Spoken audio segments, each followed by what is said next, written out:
ನಾಡಹಬ್ಬ ದಸರಾ ಉದ್ಘಾಟನೆ ವಿವಾದ ಹಿನ್ನೆಲೆ ಬಾನು ಮುಷ್ತಾಕ್ ಆಯ್ಕೆ ಪ್ರಶ್ನಿಸಿ ಪಿಐಎಲ್ ಇಂದು ಹೈಕೋರ್ಟ್ನಲ್ಲಿ 3 ಪಿಐಎಲ್ಗಳ ವಿಚಾರಣೆ ನಡೆಸಲಾಗುತ್ತೆ. ಸರ್ಕಾರದ ಕ್ರಮವನ್ನು ಪ್ರಶ್ನಿಸಿ ಸಲ್ಲಿಕೆಯಾಗಿದ್ದ 3 ಪಿಐಗಳು ಬಾನು ಮುಷ್ತಾಕ್ ಆಯ್ಕೆಯನ್ನ ಪ್ರಶ್ನಿಸಿ ಪಿಐಎಲ್ ಸಲ್ಲಿಕೆ ಆಗಿದೆ. ಇಂದು ಹೈಕೋರ್ಟ್ನಲ್ಲಿ 3 ಪಿಐಎಲ್ಗಳ ವಿಚಾರಣೆ ಆಗಲಿದೆ.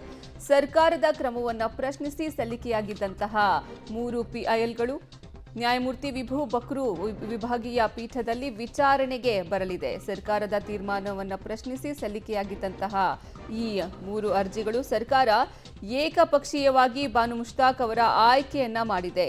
ಸರ್ಕಾರದ ನಿರ್ಧಾರದಿಂದ ಹಿಂದೂಗಳ ಭಾವನೆಗೆ ಘಾಸಿ ಉಂಟಾಗಿದೆ.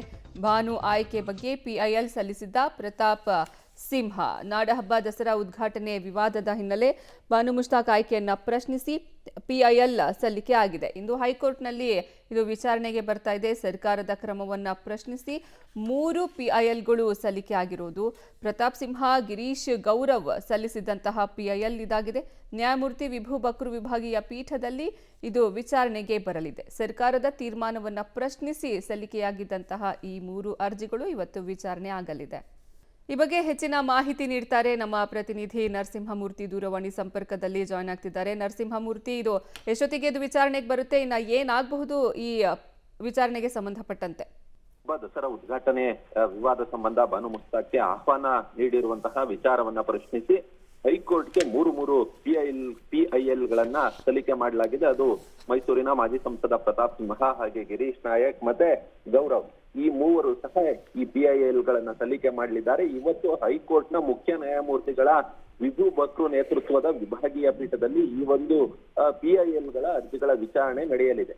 ಒಂದು, ದಸರಾ ಉದ್ಘಾಟನೆ ಸಂದರ್ಭದಲ್ಲಿ ಚಾಮುಂಡೇಶ್ವರಿ ಪ್ರತಿಮೆಗೆ ಪುಷ್ಪಾರ್ಚನೆ ಮಾಡಬೇಕು, ವೇದ ಮಂತ್ರ ಧಾರ್ಮಿಕ ಆಚರಣೆಗಳೊಂದಿಗೆ ಉದ್ಘಾಟನೆಯ ಸಂಪ್ರದಾಯವಿದೆ. ರಾಜ್ಯ ಸರ್ಕಾರ ಏಕಪಕ್ಷೀಯವಾಗಿ ಬಾನು ಮುಷ್ತಾಕ್ ರವರನ್ನ ಆಯ್ಕೆ ಮಾಡಿದೆ.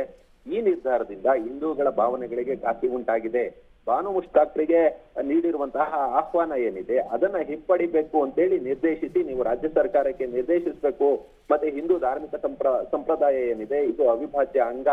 ಹಿಂದೂ ಆಗಮಿಕ ಪದ್ಧತಿ ಪ್ರಕಾರ ಕಟ್ಟುನಿಟ್ಟಿನ ದಸರಾ ಉದ್ಘಾಟನೆ ನಡೆಸಲು ನಿರ್ದೇಶನವನ್ನ ಕೋರಿ ಈ ಅರ್ಜಿಯನ್ನ ಸಲ್ಲಿಕೆ ಮಾಡಲಾಗಿದೆ. ಇವತ್ತು ಮಧ್ಯಾಹ್ನದ ವೇಳೆಗೆ ಈ 3 ಅರ್ಜಿಗಳು ಒಟ್ಟಾಗಿ ಕ್ಲಬ್ ಆಗಿ ವಿಭಾಗೀಯ ಪೀಠದಲ್ಲಿ ವಿಚಾರಣೆಗೆ ಬರಲಿದೆ. ಇವತ್ತೇ ಆದೇಶ ಹೊರಬರುತ್ತಾ ಅಥವಾ ವಾದ ಮತ್ತೆ ಪ್ರತಿವಾದವನ್ನ ಆಲಿಸಿ ಆ ಬಳಿಕ ಆದೇಶವನ್ನ ಮಾನ್ಯ ನ್ಯಾಯಾಧೀಶರು ಕಾಯ್ದಿರಿಸ್ತಾರ ಅನ್ನೋದನ್ನ ಕಾದ್ ನೋಡ್ಬೇಕಾಗುತ್ತೆ.